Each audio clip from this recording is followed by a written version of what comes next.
Vamos a comenzar un nuevo tema, el tema 2, que se denomina hipótesis y contraste, en la asignatura de diseño experimental en la carrera de Ingeniería del Medio Ambiente en la Universidad Autónoma Tomás Frías.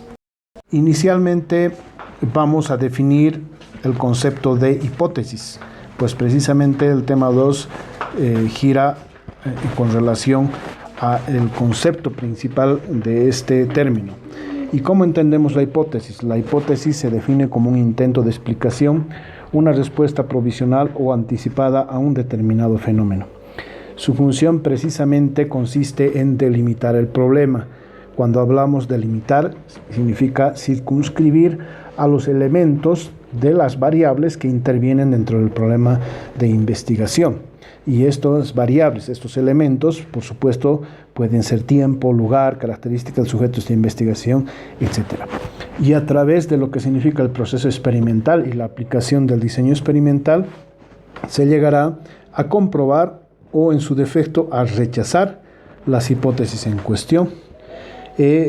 Fundamentalmente, el trabajo de la investigación se centra precisamente en este eje fundamental, en verificar si la hipótesis planteada tiene o no tiene la validez a la hora de confrontar todo lo que significa el planteamiento de las mismas con los hechos empíricos que se van a obtener producto de una medición experimental. Consiguientemente, este es el objetivo primordial o fundamental de todo proceso investigativo y de la aplicación de los diseños experimentales, es decir, explicar algún campo de la realidad a través de la comprobación o el rechazo de las hipótesis que hemos planteado a la hora de la delimitación del problema. Vamos a observar ahora cuáles son los principales criterios del planteamiento de las hipótesis.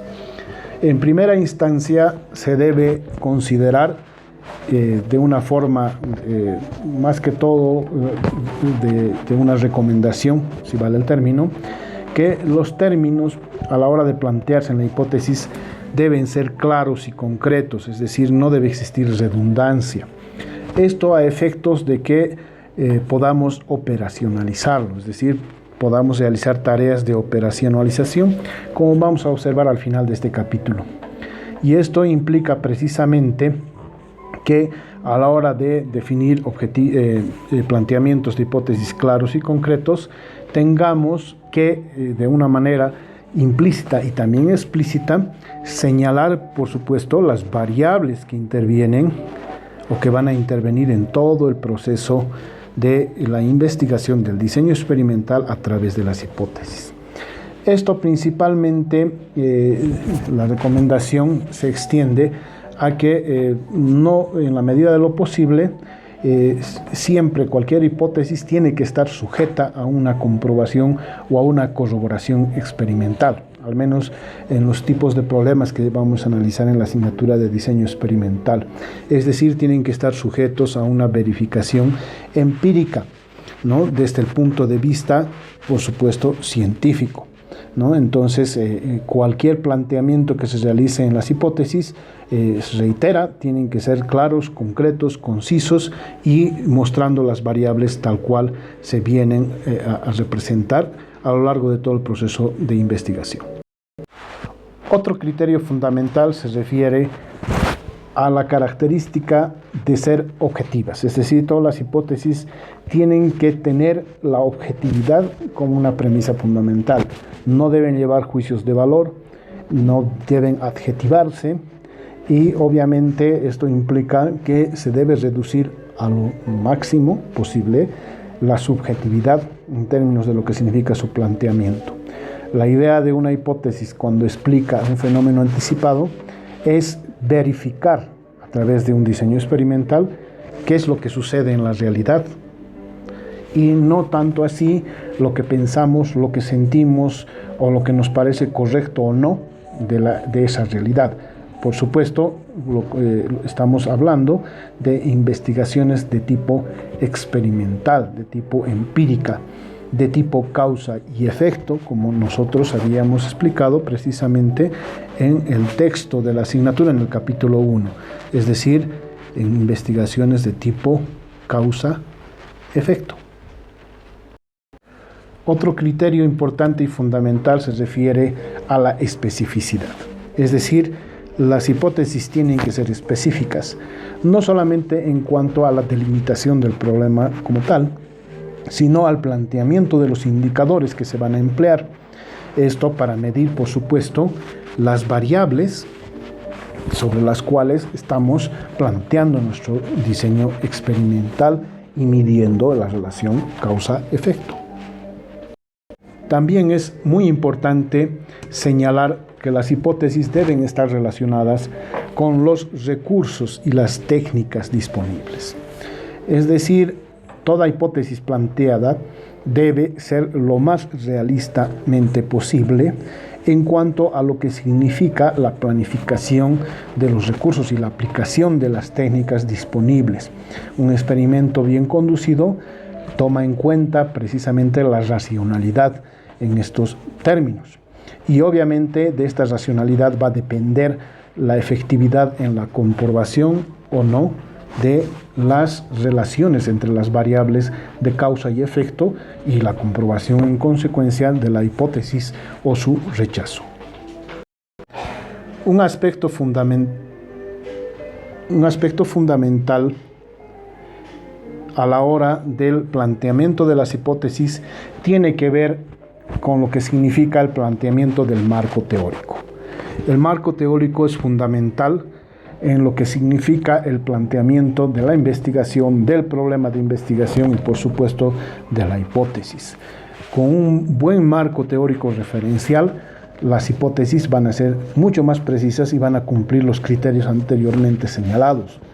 Con un marco teórico pobre, lastimosamente nuestras hipótesis no van a reflejar los criterios de objetividad, especificidad, etcétera, que habíamos observado.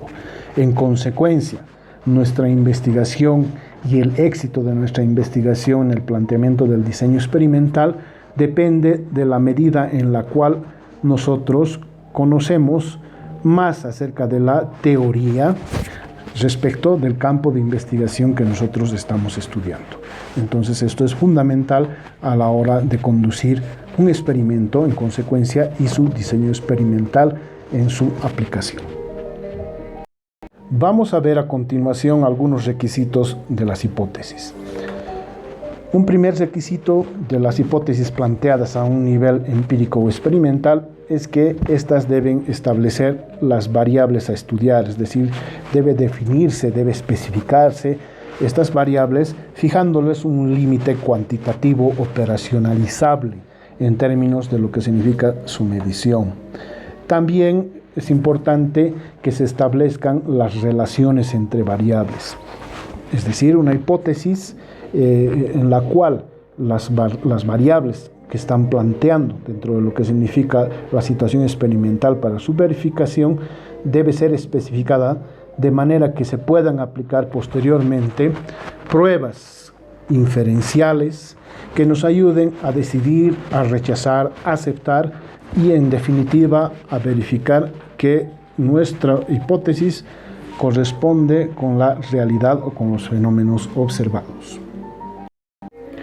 Todo esto implica que las hipótesis deben establecer relaciones cuantitativas entre las variables, es decir, la cuantificación a través de la expresión de estas variables en lo que significa la situación experimental deben ser susceptibles y deben tender hacia su cuantificación para su posterior medición.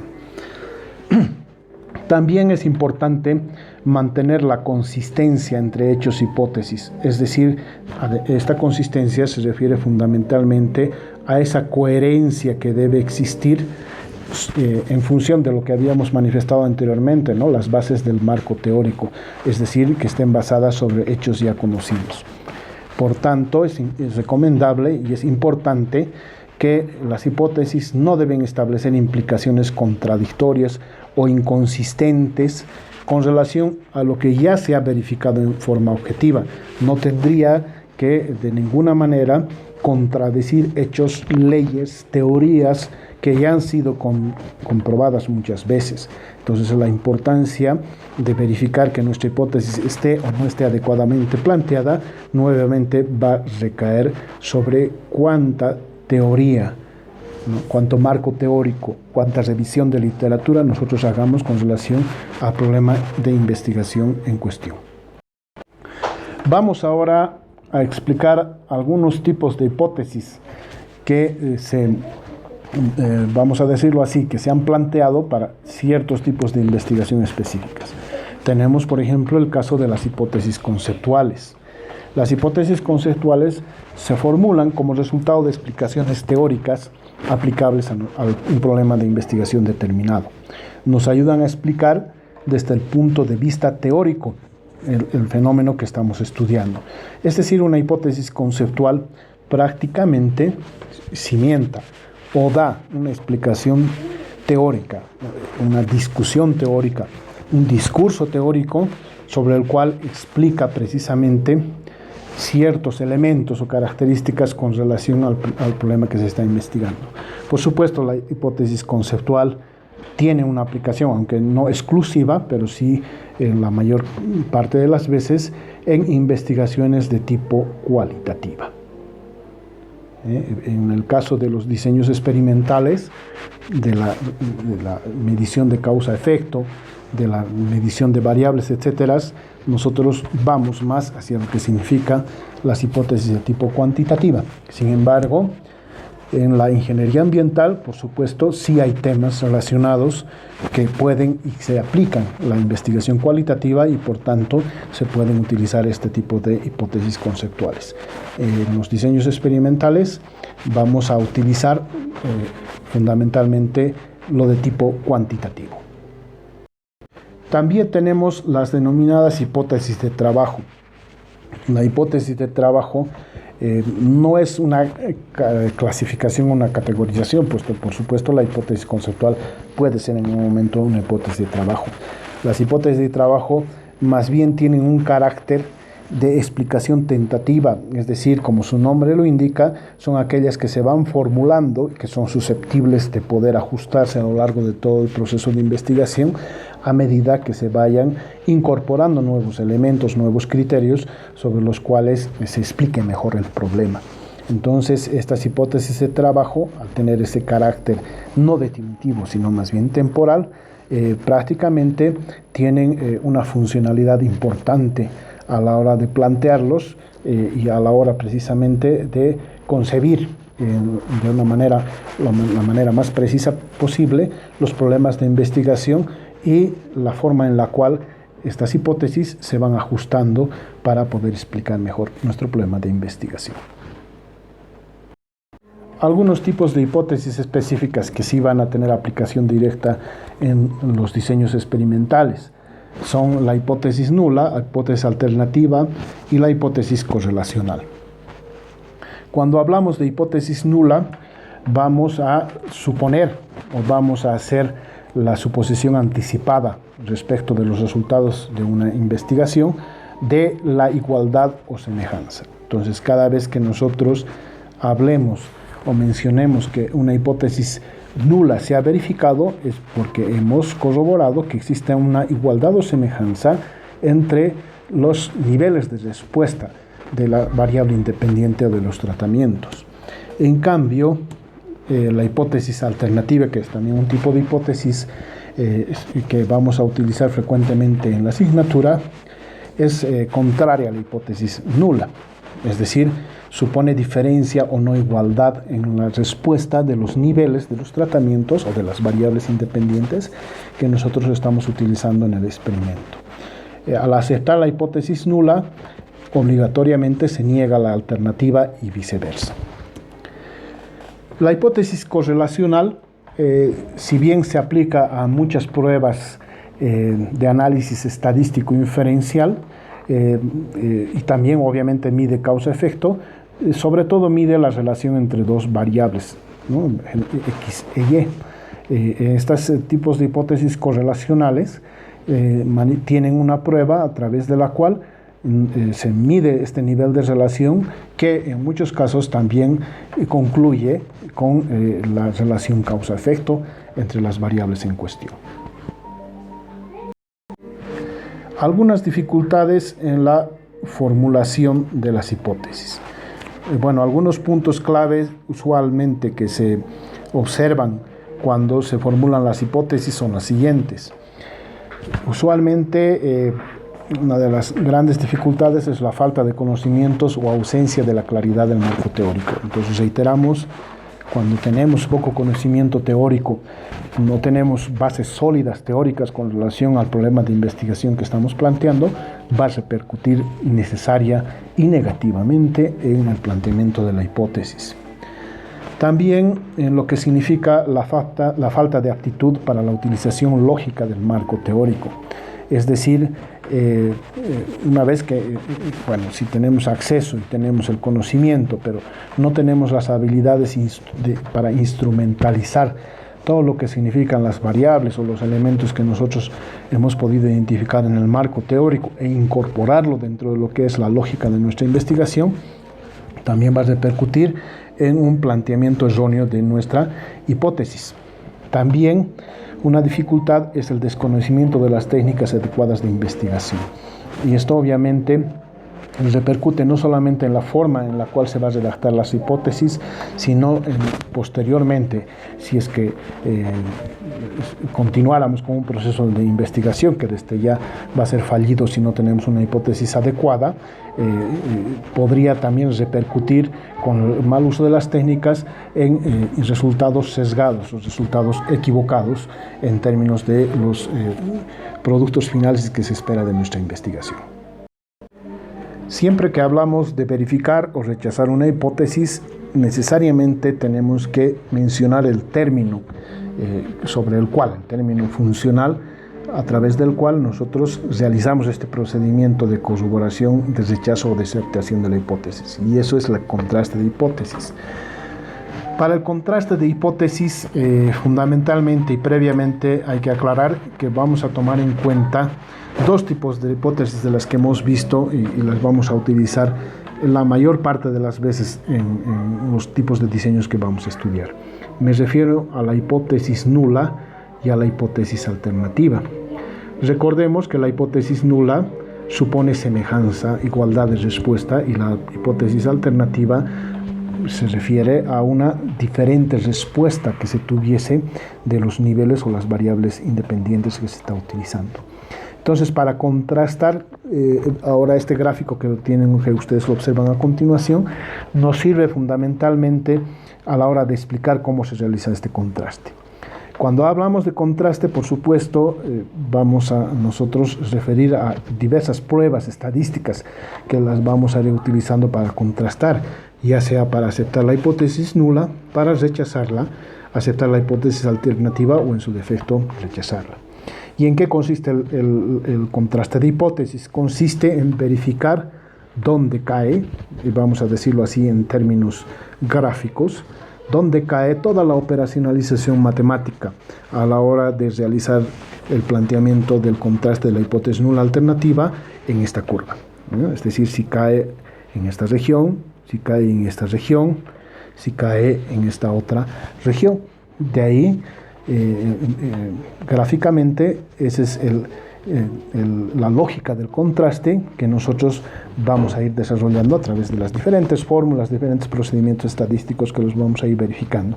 Sin embargo, este principio se va a mantener a lo largo de toda nuestro avance de los temas con relación a los diseños experimentales. Un primer aspecto de esa lógica planteada es verificar si estamos trabajando en una cola, y cuando me refiero a cola me refiero a esta región. Esta región en la gráfica estadística de esta gráfica, que por supuesto ustedes ya la conocen, es una distribución estadística que se parece bastante a las bueno, en diversas materias las han estudiado, ¿no? Las distribuciones gaussianas, la campana de Gauss, la distribución de F, la distribución chi cuadrado, etcétera, de acuerdo al tipo de modelo matemático en el cual se haya planteado. Casi, en este caso, casi todas tienen esta estructura. Siempre tienen dos regiones, ¿no? Una cola y esta la parte de la región de certidumbre. Esta parte se llama la región de certidumbre y estas son las colas, ¿no?, en términos de lo que significa este planteamiento de las hipótesis. Usualmente de lo que se trata es de verificar que nuestros datos, todo lo que significa la modelación de nuestros datos, verificar si van a caer a la cola o a la región de certidumbre. En el caso de que caiga hacia la cola, como en este caso estamos observando acá, entonces decimos que se rechaza la hipótesis nula y en consecuencia se acepta la hipótesis alternativa, ¿no? En cambio, si nuestra distribución cae a la región de certidumbre, entonces se dice que se acepta la hipótesis nula, ¿no? De ahora en adelante vamos a abreviar hipótesis nula como H sub 0 y la hipótesis alternativa vamos a abreviar como H sub A. Y lo mismo cuando tenemos las dos colas, ¿no?, como estamos apreciando acá. En las dos colas se realiza el mismo procedimiento, la misma lógica, solamente que en este caso vamos a verificar que nuestra distribución, es decir, la región, o más bien dicho, la construcción de los datos, cae en una determinada región, es decir, si cae en las colas o si cae en la región de certidumbre. Nuevamente señalamos que si cae o caería en la región de las colas, se rechaza la hipótesis nula y se acepta H sub A, que es la hipótesis alternativa. En cambio, si cae en la región de certidumbre, nosotros aceptamos la hipótesis nula y se rechaza en consecuencia la hipótesis alternativa. Entonces, como nos damos cuenta ahora, prácticamente el hecho de aceptar la hipótesis nula implica un rechazo automático de la alternativa y viceversa. Entonces, el contraste, principalmente a través de los diferentes modelos matemáticos que vamos a ir utilizando y los vamos a explicar a medida que vayamos avanzando los demás temas, donde se tienen obviamente ya pruebas estadísticas para los diferentes diseños experimentales. Vamos a verificar cómo se realiza este modelamiento, la construcción de los datos, ¿no?, y también cómo se realiza matemáticamente esta lógica de ver dónde cae, es decir, si se acepta una determinada hipótesis, si se rechaza la otra hipótesis, si se elige una cola, si se trabaja con dos colas, etcétera, etcétera, ¿no? Algo que también vamos a volver a retomar, pero sin embargo por ahora vamos a dar un dato referencial, es que usualmente la región de certidumbre está alrededor del 95% de todo el área de la distribución. En cambio, las colas representan aproximadamente el 5%, dependiendo obviamente del nivel de trabajo en la región de certidumbre con la cual nosotros vayamos a desarrollar toda la operacionalización aritmética y estadística para este contraste. Entonces, pero bueno, usualmente estos son los valores referenciales en cuestión. Para realizar lo anteriormente señalado existen diferentes pruebas de inferencia. Tenemos, por ejemplo, la prueba de Z, la prueba de T, ¿no?, también la prueba de F. A través de la prueba de F, que si recuerdan ustedes, se había mencionado un investigador famoso que era Fisher, ¿no?, en honor a él se denomina prueba de F, sirve de base para lo que significa la evaluación estadística a través de lo que se denomina el análisis de varianza, ¿no?, el análisis de varianza simple, que en realidad es una prueba basada en lo que significa el cálculo o la estimación de F.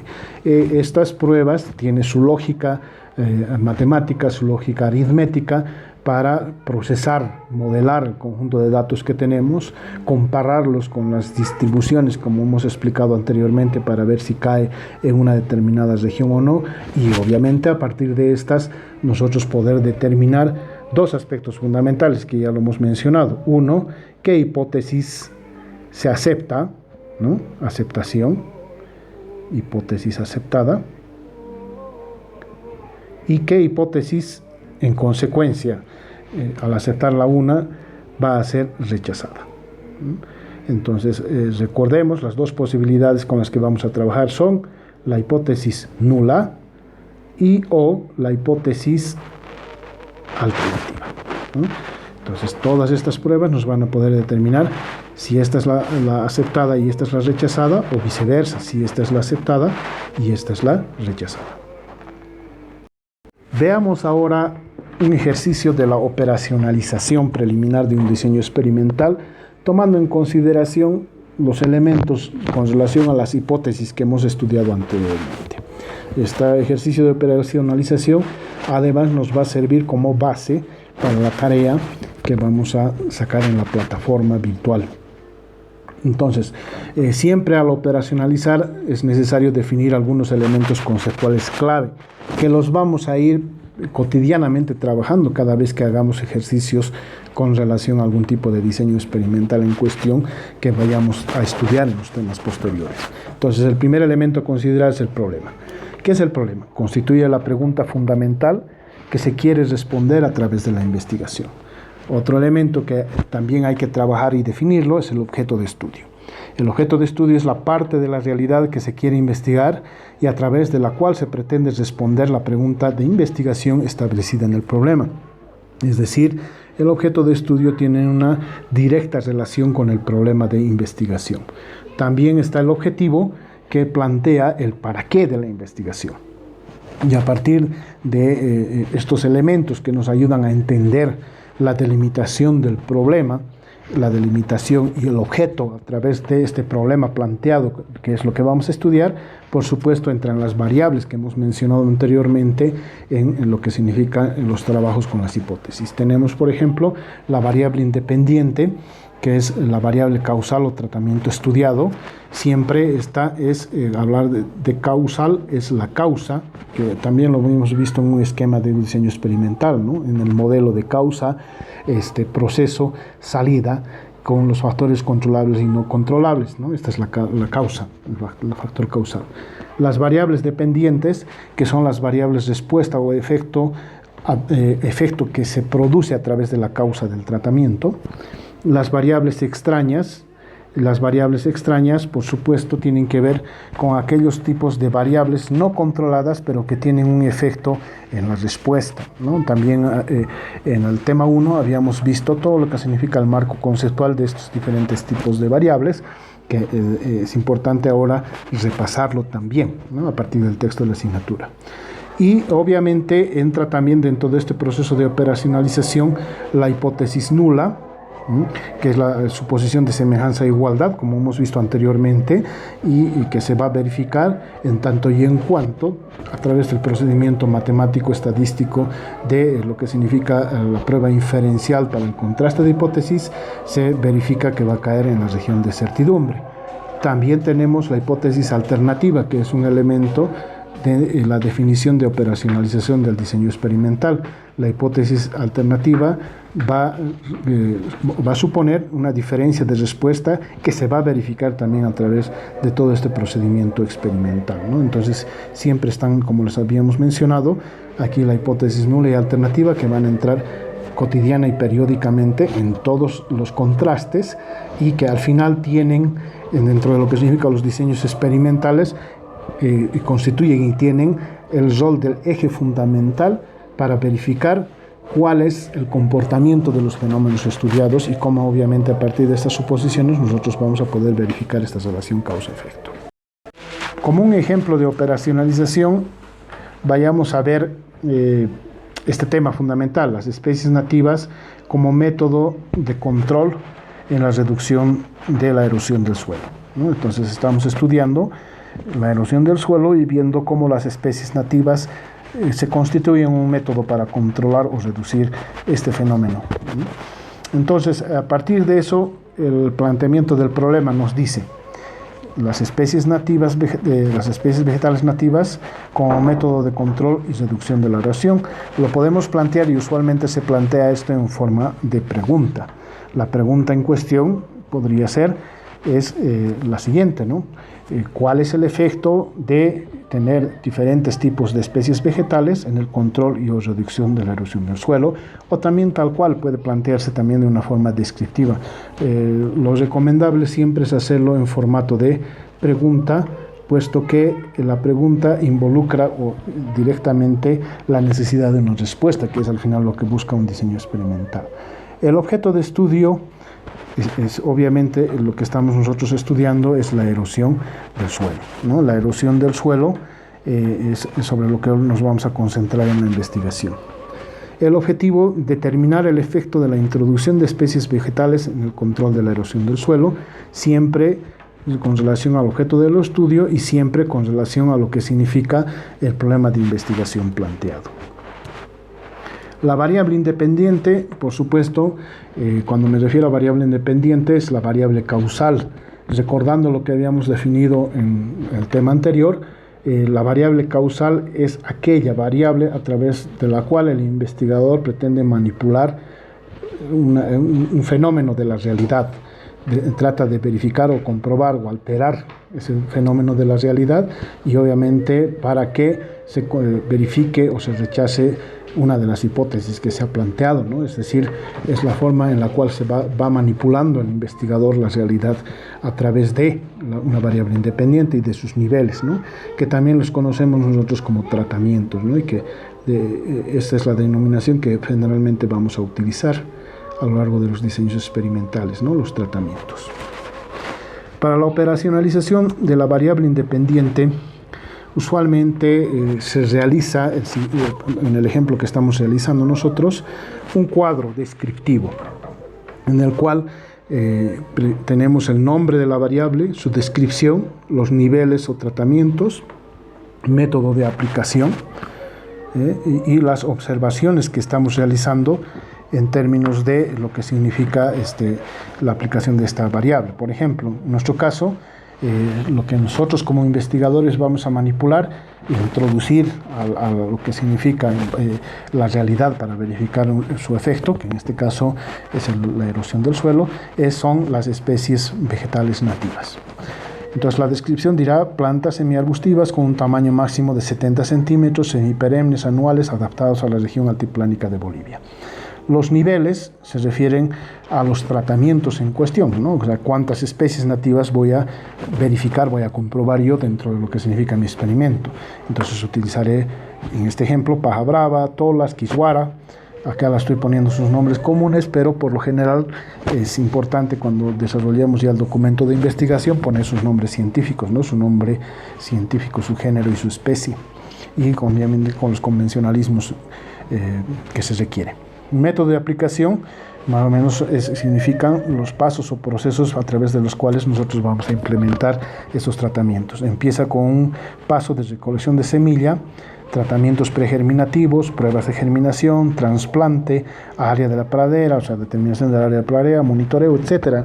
Es decir, todas estas acciones a través de las cuales yo estoy pretendiendo implementar estos niveles o tratamientos que son, en definitiva, que representan esta definición para verificar si tiene o no tiene efecto en el control de la erosión del suelo. Y obviamente algunas observaciones con relación a su implementación o a la hora de ya desarrollar el experimento. Por ejemplo, acá estamos diciendo que la implementación se realizará en los meses de diciembre y enero. En consecuencia, la variable independiente para una explicación, una descripción adecuada, debe seguir aproximadamente este cuadro, este modelo que hemos presentado. Si bien puede ser ampliado dependiendo del tipo de variable que se trate, es importante tomar en cuenta que debe tener la mayor cantidad de información posible para que no solamente nosotros como investigadores lo tengamos claro, sino también si se requiere realizar una revisión o una supervisión, puedan también verificarlo los supervisores o nuestros tutores, si estaríamos haciendo nuestra tesis de grado. Las variables dependientes Como su nombre dice, son las variables respuesta, son las variables de efecto que nosotros tenemos que medir a través del efecto que va a producir las variables causales o las variables independientes anteriormente explicadas. Entonces, las variables, al igual que en el anterior caso, es importante tener claro cómo vamos a trabajar con estas variables dependientes. En el ejemplo en cuestión, aquí tenemos solamente a un manera de ejemplo, tenemos 4 tipos de variables sobre las cuales nosotros podemos empezar a medir todo lo que significa el efecto que nosotros estamos pretendiendo conocer, ¿no? Uno es, lógicamente, la erosión del suelo, ¿no? La lógica es que mientras existan plantitas, mientras existan especies nativas en una determinada pradera, van a ayudar a controlar el suelo. Entonces su descripción es, en la erosión del suelo, pérdida o cantidad de volumen o suelo orgánico en un lapso de tiempo, ¿no? Acá tenemos una escala, ¿no? Es decir, en qué escala voy a medir, cantidad, ¿no? Volumen, etcétera. La medición, cómo voy a realizar, acá dice, por ejemplo, se implementarán estacas con escala para medir el suelo erosionado, se medirá la distancia en la escala del suelo erosionado en momentos de tiempo, se calculará el área, se pesará la cantidad, se medirá el volumen, etcétera, etcétera. Todo un procedimiento para lo que es la medición, de acuerdo a la escala, de acuerdo a la descripción de la variable erosión del suelo, la frecuencia, es decir, cada qué tiempo voy a medir, en este caso es bimensual, y algunas observaciones relacionadas con la variable en cuestión. Por ejemplo, se utilizará para la medición una balanza electrónica y para el volumen un molde de dimensiones conocidas, etc., ¿no? Entonces, como se dan cuenta, es importante para cada una de las variables que pretendo medir tener con toda claridad cuál es el procedimiento, la descripción, la escala y la mayor cantidad de información posible para conocer. Lo mismo para el tiempo, que es otra variable, lo mismo para la materia orgánica, pH y otras variables más que podrían entrar dentro de lo que significa esta descripción. Muy importante saber y conocer con precisión, porque de eso depende la exactitud también de lo que implica la evaluación experimental. Si no hemos planteado adecuadamente nuestra variable independiente y nuestra variable dependiente y su correspondiente operacionalización a través de los cuadros que estamos explicando, nuestro resultado obviamente tampoco va a ser muy bueno en términos de lo que significa los resultados esperados. También es importante conocer la variable extraña. La variable extraña, recordemos, es un tipo de variable independiente. La única diferencia es que esta nosotros no la podemos planificar en el sentido de definir niveles, tratamientos, etcétera, y obviamente luego implementarlas para tener respuestas. Están ahí, por ejemplo, la pendiente, ¿no? Como en este ejemplo. Pero sin embargo sí podemos conocer su efecto. Entonces, un cuadro que nos pueda ayudar, al igual que en el anterior, sería este, ¿no? Es decir, teniendo un nombre, su descripción, en el caso de la pendiente, desnivel de un terreno en 2 puntos, de manera que existe diferencia de altura entre los mismos, los niveles o tratamientos, es decir, pendiente alta, pendiente media, pendiente baja, en una escala cualitativa. Obviamente esto no es que el investigador lo está poniendo o lo está definiendo como un insumo, ¿no? Como en el caso de las especies, que en el caso de las especies el investigador puede seleccionar cuándo plantarlas y qué especies plantar. Acá no, pues la pendiente ya está ahí, existe, y por tanto lo único que tenemos que ver es cuál es su efecto, y por eso estamos haciendo estos niveles, ¿no? Para conocer cuál es el efecto de la nivel sobre la respuesta que estoy buscando, en este caso la erosión del suelo. Los criterios de definición, es decir, se definirá en función de la valoración cualitativa de la pendiente en el terreno unidad experimental, es decir, el criterio para seleccionar estos 3 tipos de pendientes. Y obviamente acá además aclarar en las observaciones para el diseño experimental que se está considerando como un factor de bloqueo. Esta palabra tiene ya que ver con un tipo de diseño experimental específico que en el futuro se va a plantear, y cuando lo estudiemos van a observar en qué consiste un factor de bloqueo, pero la idea es responder a lo que habíamos dicho anteriormente, es decir, conocer cuál es el efecto de la variable extraña en el experimento. Para la tarea con relación al tema en cuestión, saldrá con todas las especificaciones técnicas y especificaciones descriptivas de la tarea en la plataforma de la asignatura virtual.agronomiapotosí.com.